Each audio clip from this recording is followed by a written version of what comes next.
Amen. We're back in Joshua, so if you have your Bibles with you, turn to Joshua chapter 2. If you don't have your Bibles with you, it'll be on the screen. We are reading from the NASB version.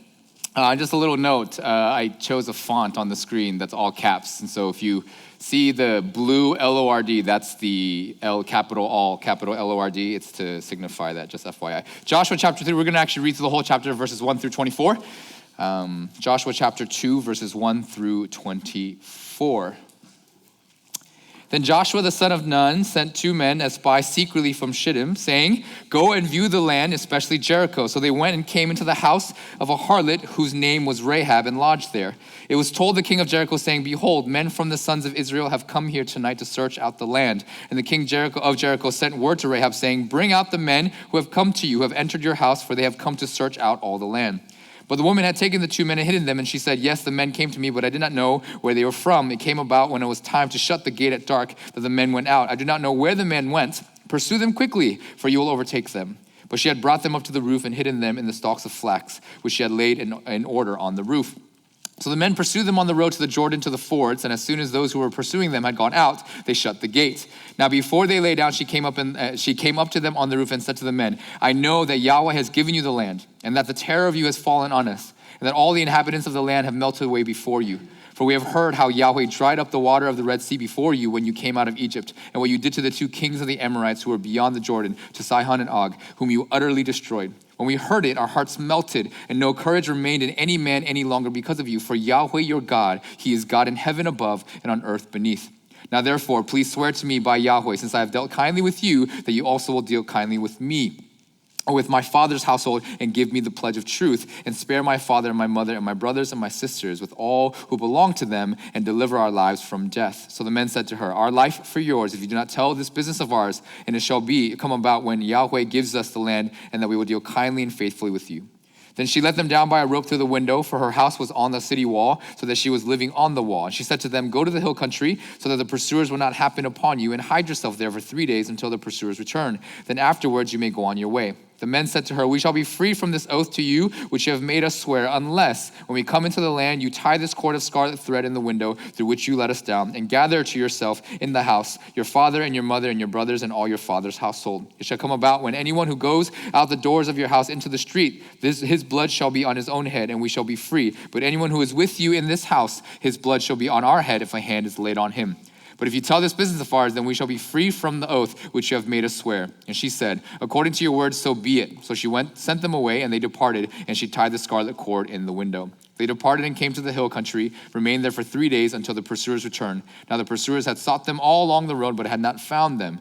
Then the 2 men returned and came down from a hill country and crossed over and came to Joshua the son of Nun. And they related to him all that had happened to them. And they said to Joshua, "Surely Yahweh has given all the land into our hands. Moreover, all the inhabitants of the land have melted away before us." This is the word of the Lord. Thanks be to God. Here in Joshua 2, we have a really interesting story, right? That in my opinion is quite unnecessary, if you're just being honest. Like, you could take this story out of chapter 2, right? And the conclusion of it that happens in chapter 6, right? And overall, the story might actually flow better if you just kind of read the whole thing, right?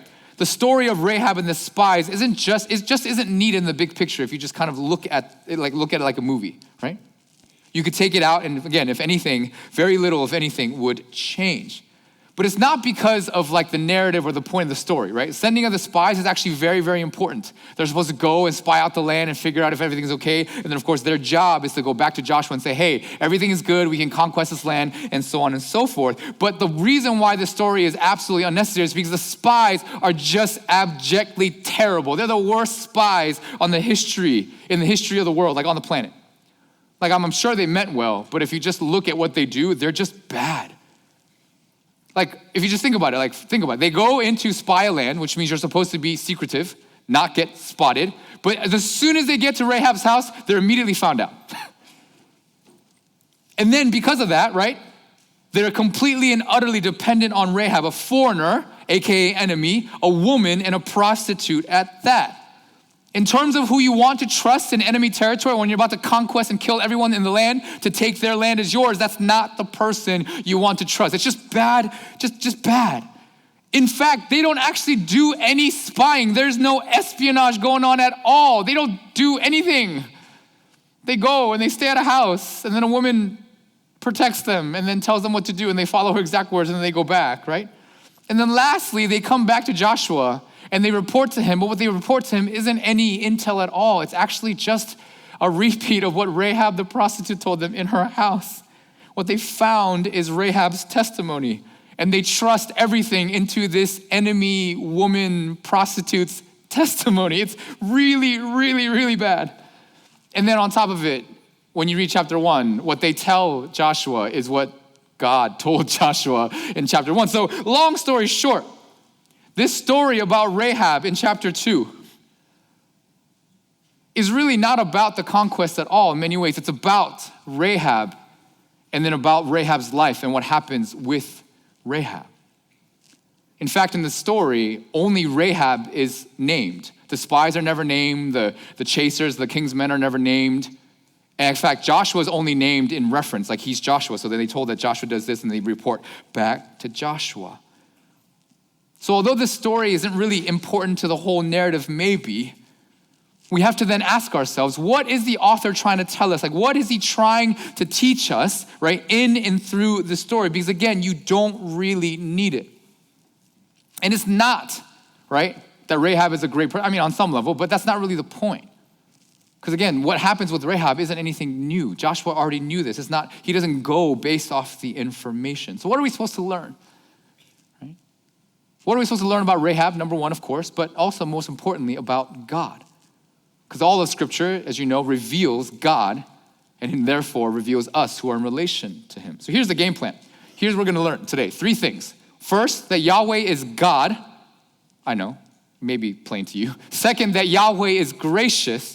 And that third, God's grace indeed transforms. Yahweh is God, Yahweh is gracious, and God's grace transforms. First, let's go through a little bit of structure and a quick summary. First, the structure real quick. The chapter is structured like this. You may have seen this last week. It's called the chiastic structure, but it goes from verse 1 through 2, Joshua sends the spies. Verses 3 through 8, I have it here. Rahab receives and protects the spies. 9 through 13 is kind of the central point. Rahab's faith, confession, and conversion into an Israelite and a woman of God, Rahab. And then verses 14 to 21, Rahab and the spies, they make this oath, they do this thing. And then of course, 20 to 24 is the report back to Joshua. Now you might remember from a couple weeks ago, this type of structure kind of looks like a V kind of going, well, for y'all, going this way, right? It's called a chiastic structure. It's a thing that happens in the Old Testament. The only thing that you really need to know about any of this is that what's in the middle is the main thing of the text. I know when we read our books, the main thing happens at the end, but here, the main thing is in the middle. So it's kind of like a burger, right? The outside is the buns and the inside is like sauce and lettuce, and then the inside is the meat. That's what you want to get at. And if the meat is good, then the burger is good, unless you're a vegetarian maybe, but hey, you get the point.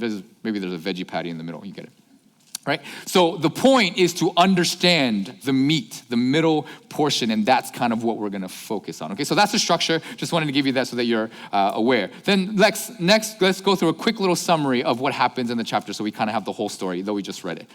Joshua sends 2 spies to check everything out and make sure that they know what they're getting themselves into, okay? Again, this is a military conquest. It's not just a stroll through the park. But unfortunately, as we saw, spies get immediately found out. Somehow, they must have walked in with horns and stuff. It's just, how do you get found out that quickly? But anyways, they do. And then the Rahab, the owner of the inn or the house, the prostitute, comes to their rescue. Side note, most scholars agree that nothing sketchy happened in this harlot's house, so I think that's kind of understood, and so I think we can go and trust that. Then Rahab hides them. She tricks the king's men, which is a huge risk, because if she's found out having helped the enemies who are going to now ransack their land, it's treason, and she would die, executed almost instantaneously. But then she helps them, devises a plan to escape. And then in verse 7, we're given this little tiny tidbit that the gates were shut. That's kind of the suspense narrative, like their way out has now been shut. So now they got to find something new. Then verse 19 to 13 is when Rahab tells us why she does all that she does, because it doesn't really make sense on the surface. If you're kind of thinking about it, why would she protect these men who are coming to destroy her land and her people, right? Like, what's all that about, right? And then and then the spies make a deal. Spoiler, Rahab and her family are the only people that survive this entire conquest. Every single other human being, we'll get to that in a few chapters, are killed. No one is left alive but them. That actually happens. And then the spies do exactly as Rahab says, which again, maybe not the best espionage strategy to trust this woman, but they do exactly as she tells them to do. And then what she tells them indeed works exactly the way that she says it's going to work. And then they get back to Joshua and they report to him, AKA they just basically tell them what Rahab told them, right? Fascinating story, in my opinion, for many reasons. But let's get back to the three things. All that stuff is important.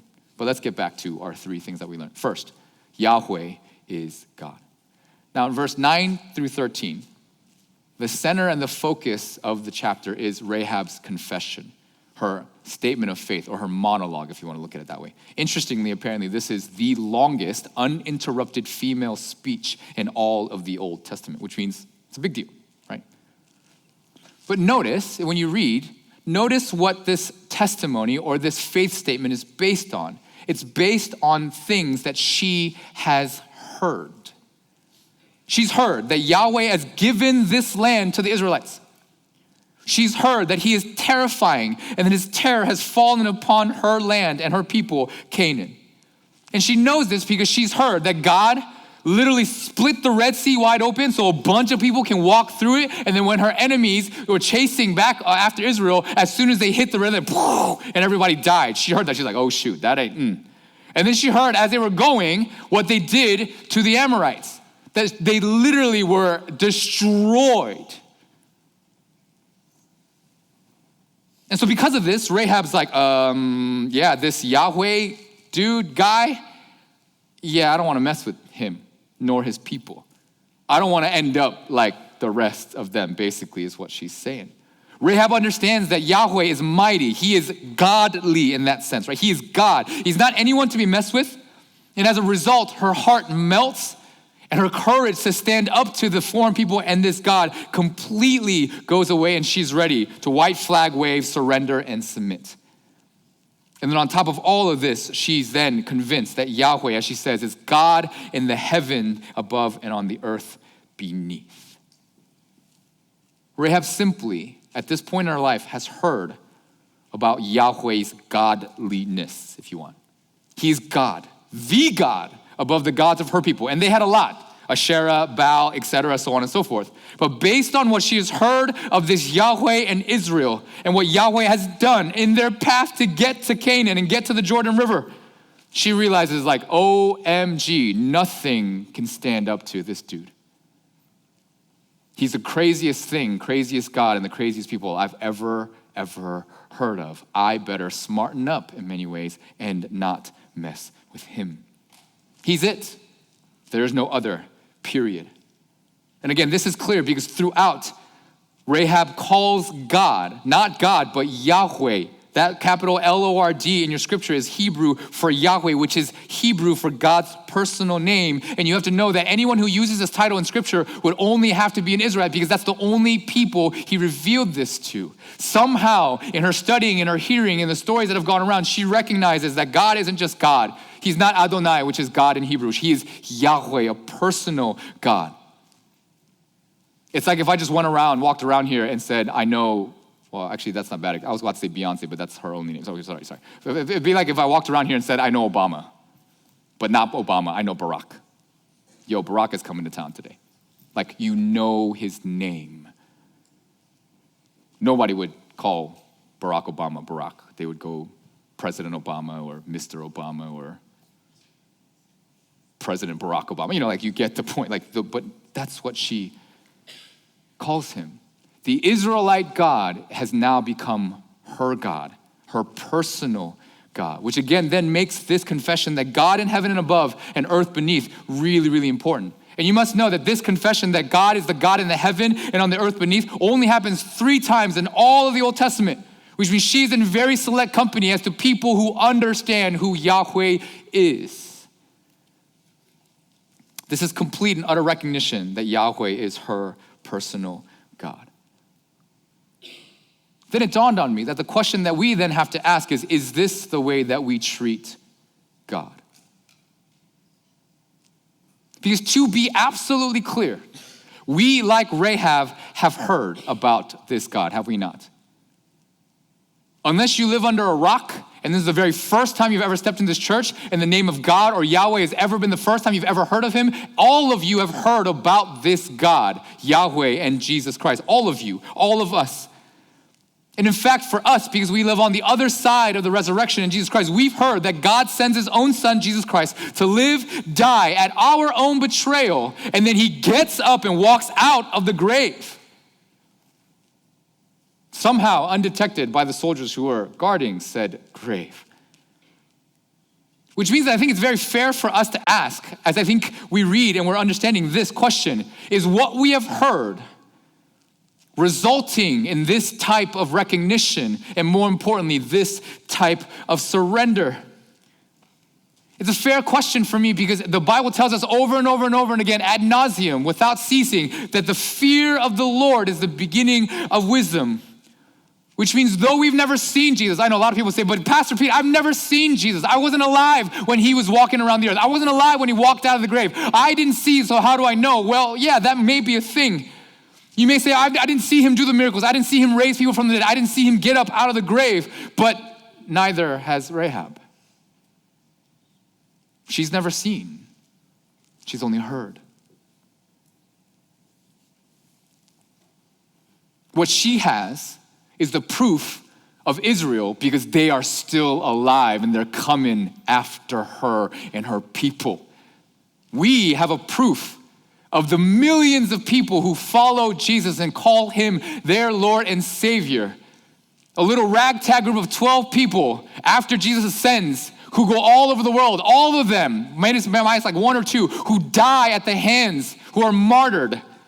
But yet somehow that little movement based on this little tiny rabbi from Galilee becomes the world's greatest movement that is still alive 2,000 years later. We have way more than what Rahab had, it seems to me.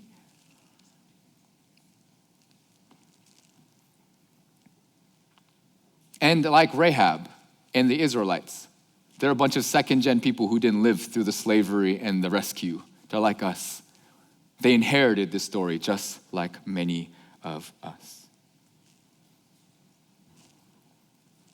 So who is God to you? Does he bring out such surrender and submission?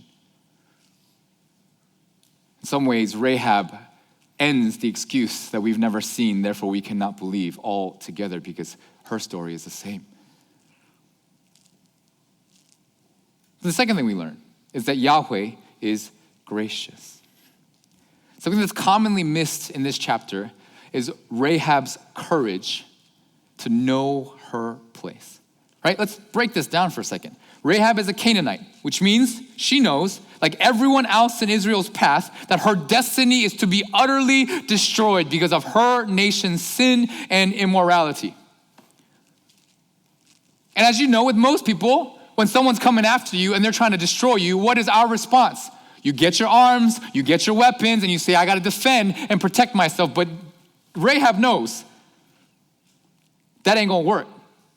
Not against this God.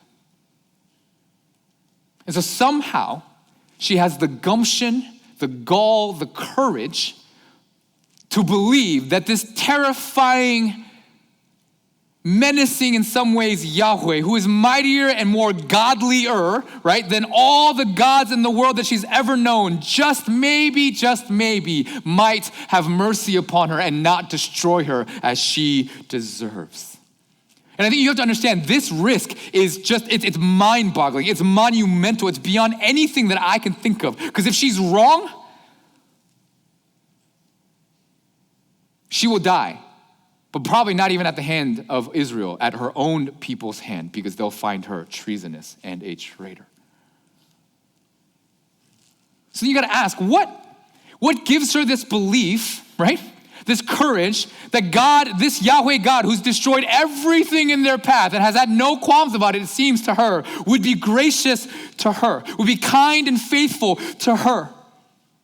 And that also that his people would follow whatever he tells them to not kill her and her family.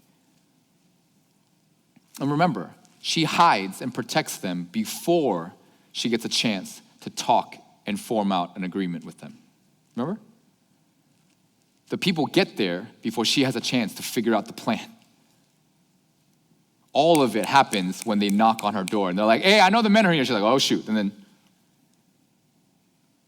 so why? Or how? And then I thought to myself, could it be? Maybe it's because she knows about the Red Sea crossing, but maybe it's also because she knows what happened before and why the Israelites had to cross the Red Sea.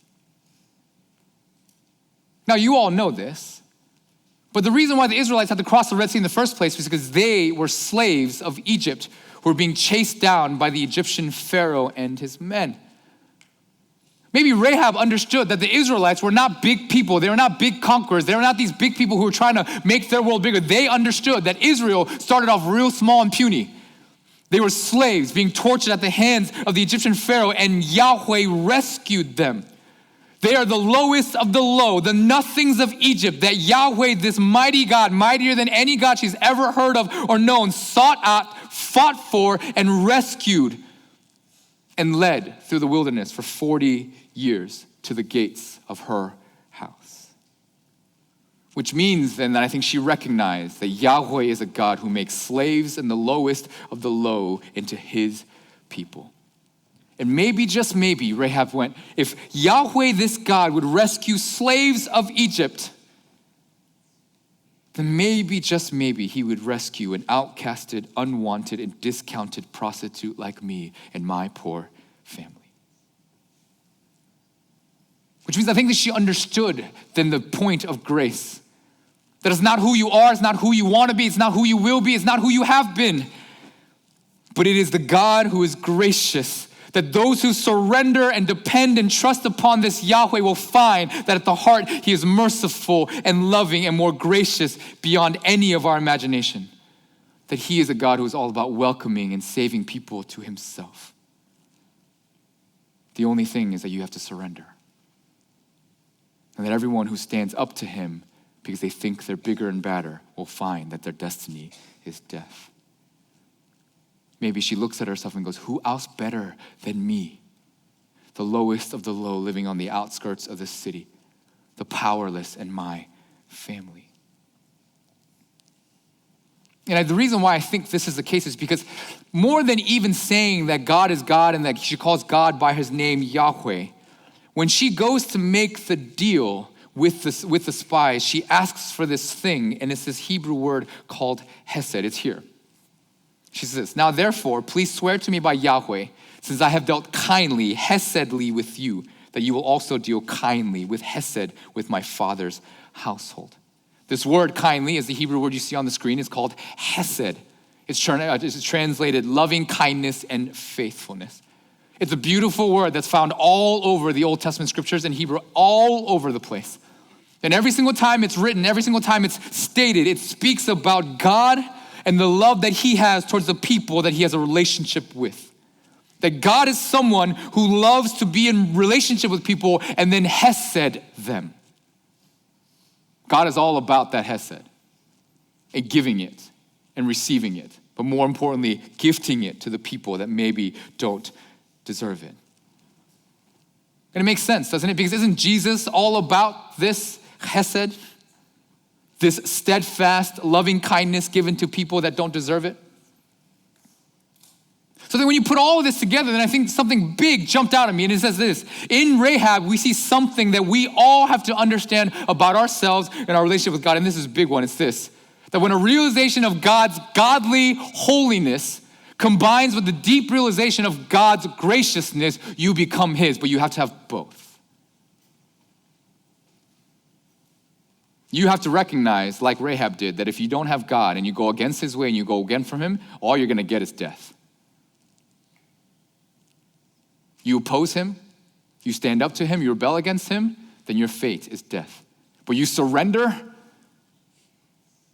then you become his. See, when you realize that God is both might and mercy, grandeur and grace, holy and Hesed, then you're transformed. But you have to have the both. I've said this before, but read the Old Testament, read the Pentateuch, all the 5 books before this, and the whole thing, if you just read it, it's just God. It's a major flex. All God is doing, most part, if I can sum it up in one word, is God is saying, do you know how holy I am and how holy you not?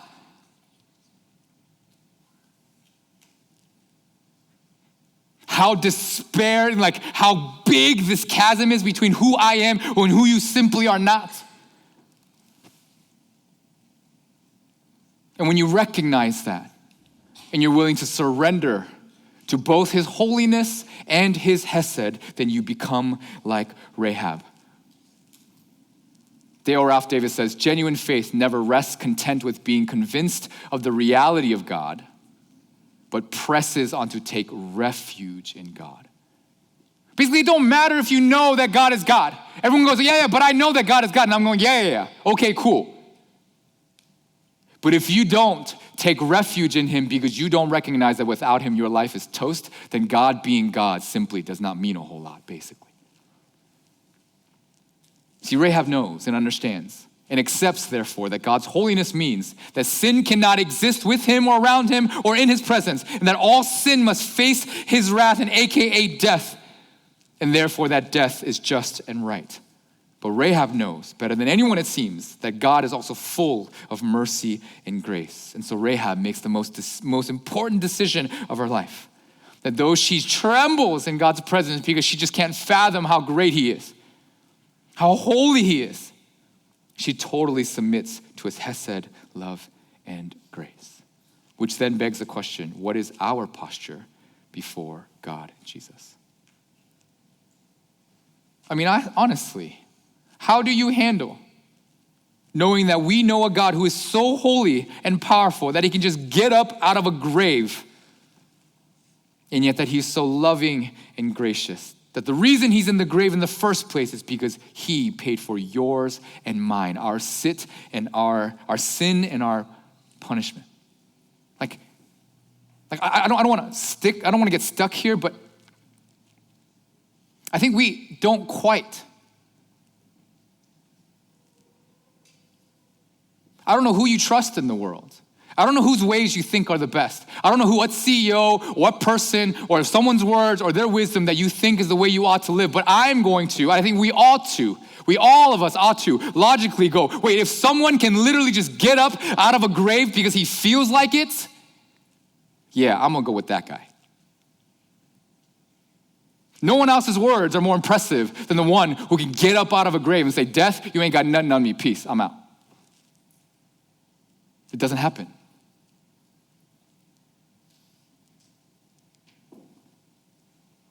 So hopefully our answer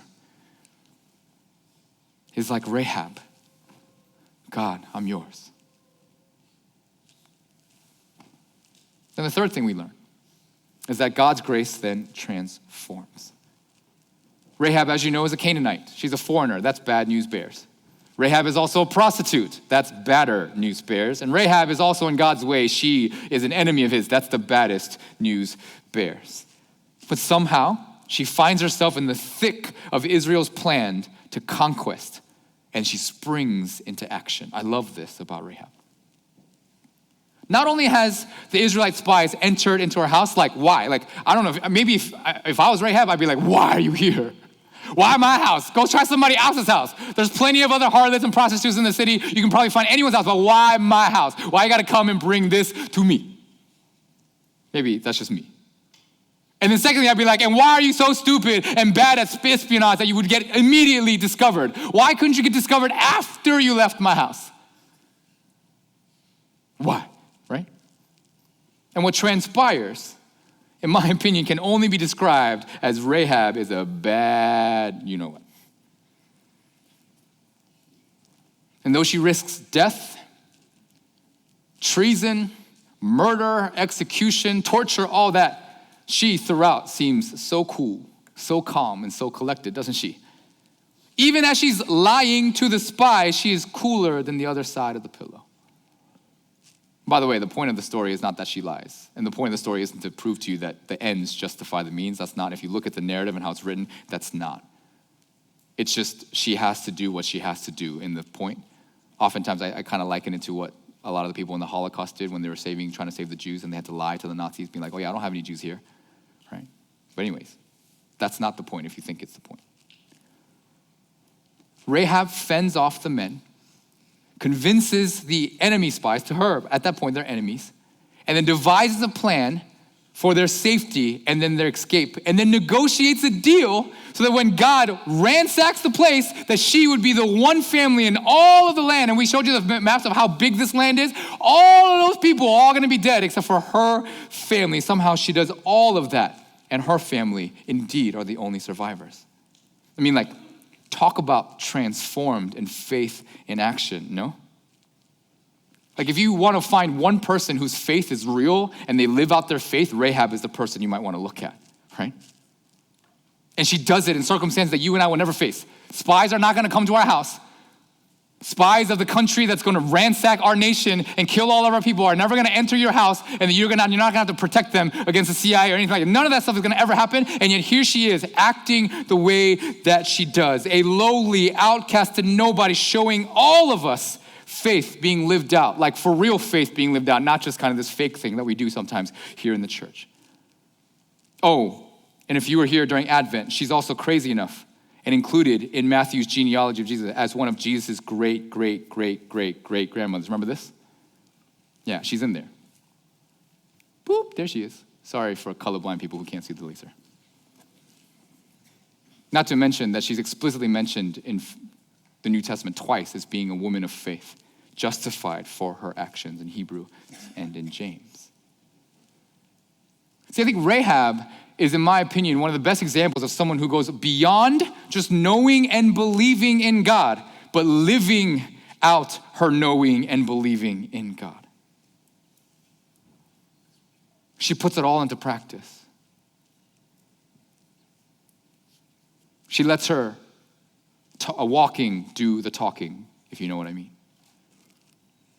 And before we become discouraged that maybe, I'm not like Rahab, like Pastor Peter, how do you expect me to be like Rahab? Like she's cool, she's smart, like she doesn't get nerve, like I'd be sweating like crazy, like I might be peeing in my pants in the kind of situation, like I don't know what I would do, like I'm really scared, I can't even handle little bits of pressure, like I don't even know what to do. Before you get to that point, you have to understand that she's actually not very extraordinary at all. And you have to understand that what happens to Rahab is actually not crazy. It's not outside of this world. This story isn't like some story you find in the fairy tales. No, what happens to Rahab is actually very, very normal. Because here's what happened, just broken down for you. First, she hears about God. And all of us, like I said, hear about God. I hope you agree. Then after she hears about God, she takes it all in, which most of us do. Most of us, at least, it stays in the brain before it goes out the other ear. It goes whoop, and then and then she takes it in. And then after she takes it in, she turns to God, which I think some of us do, as Bible tells us. And then the last thing is then she totally relies on God, which it seems very few of us do. See, the trajectory of her story isn't extraordinary, isn't out of this world, isn't unfamiliar. To us, all of it's available. Every single one of you have heard about God. All of you, I think, have taken it in to some degree. Some of you indeed have turned to God as our Savior, but so only a few have relied upon him, and maybe that's the critical difference. See, I love Rahab and her story, and I love that it's included here in this narrative because her story is very similar to our story. It's so ordinary and so normal in some ways, and therefore it ought to be an encouragement to all of us. No matter who you are better than Rahab in many ways. Which means all of you can be like Rahab. You're not discounted. The church is not a place where the holy gather, where we wear our badges of honor and things on our chest. No, the church is a place where the most discounted and outcasted and lowly God uses to make holy in his world better. Actually, in a room like this, if we're just being honest, the ones we discount the most in here are probably the ones that are going to do the greatest work of God, and they're the ones that we think are too young to be in this place with us sometimes. Or for those of you who feel like you don't have nothing to give, you don't got anything to offer, your life is too broken, you come from nothing. Actually, the people that are in most danger in this room Let me talk to you, all the leaders, people who've been Christians forever, people like me, people like Pastor Goose, people like our wives, people like our family, people who are supposed to be all this. We're in the most danger. You know why? Because we will have the pride to think that we've done something with our lives, that we can actually stand up to God for ourselves. But God, I faithfully served you for X number of years. I did all of this for you.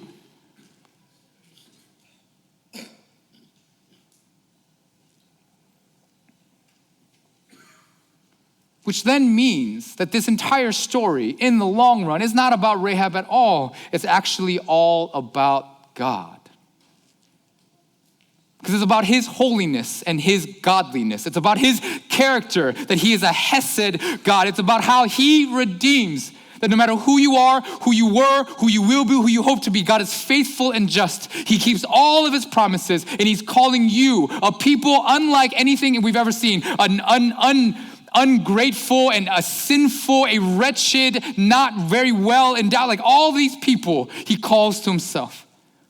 He calls us regardless of your past identity, regardless of your racial identity, regardless of your gender, regardless of how long you've been doing this, regardless of how old you are, how much money you make, what your status is, what diploma you have. None of that matters to him. The only thing that matters is that we recognize who he is and what he is like and surrender and take refuge in that and follow his ways. Don't get it twisted, I'm telling you.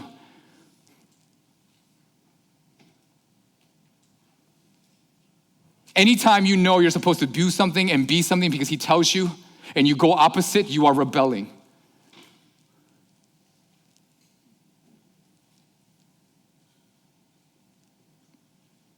And rebellion against God has only one outcome.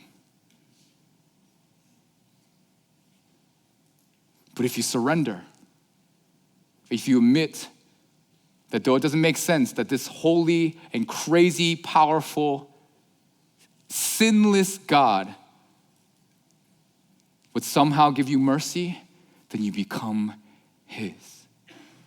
And no matter who you are, you might just end up in a position you never expected to be, like Rahab ends up being Jesus' great, great, great, great grandmother. So the question is, will you take refuge in him?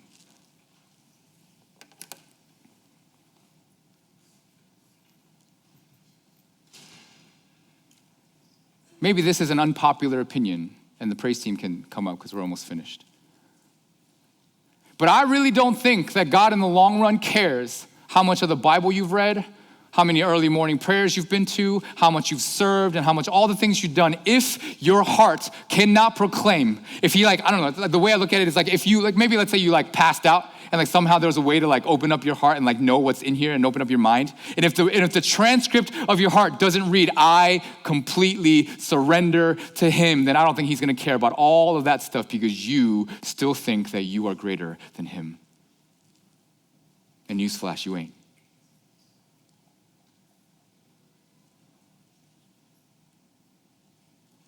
And I think sometimes we'll get to him and we'll have our resume and all the things that we did. This is why I always talk about praise leaders and pastors and leaders and teachers, because we have all the resumes of all the things that we did in our lives.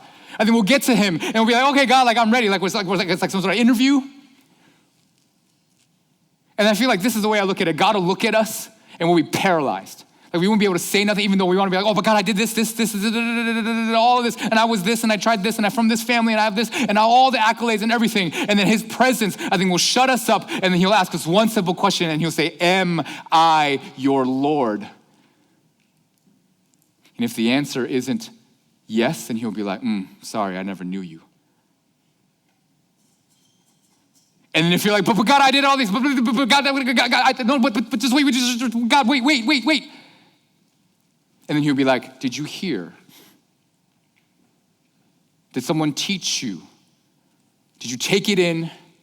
Did you turn to me? And did you totally rely and surrender? And if our answer is not yes, 100%, God, with everything that I could possibly do, then he'll say, bye-bye.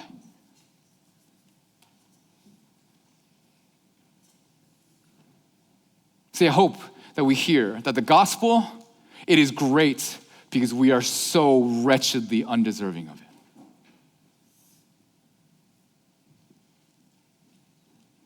And the one thing that we have difficulty doing more than anything is to come with nothing. Is to offer our broken bodies as a living sacrifice, that he would make us new. And to think, the fate of all Israel rested in this wretched prostitute's life and words, and God used her to give the people the promised land they've been waiting for 40 years. So don't let anyone ever tell you that you're not worthy of his love or that he can't use you. It's a lie. So will you take a moment?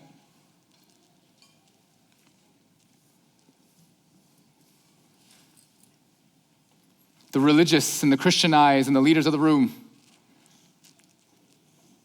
we should be trembling because we so easily, quickly turn that and go to the other side and say, God, here's what I can give to you. For those of you who think that you're not much, you're in the perfect position, just like Rahab, because then all you got to say is, God, I got nothing. Have mercy. Have HESED. Deal kindly with me. I know I don't deserve it.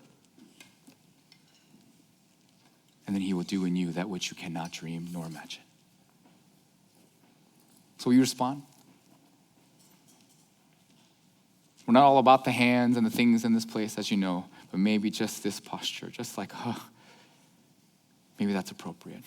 Maybe words, actually no words, are appropriate. Just, and will you respond? And then we'll pray together for the offering, and then we'll respond in song. But RK family, I hope that we become a people who, like Rahab, know our place and have the courage to know that God doesn't have to give us any grace. Actually, the wages of sin are death, clearly, but he gives it to us. And he takes his own life and walks up out of a grave so that we can have it. And when that grace becomes yours, your life transforms.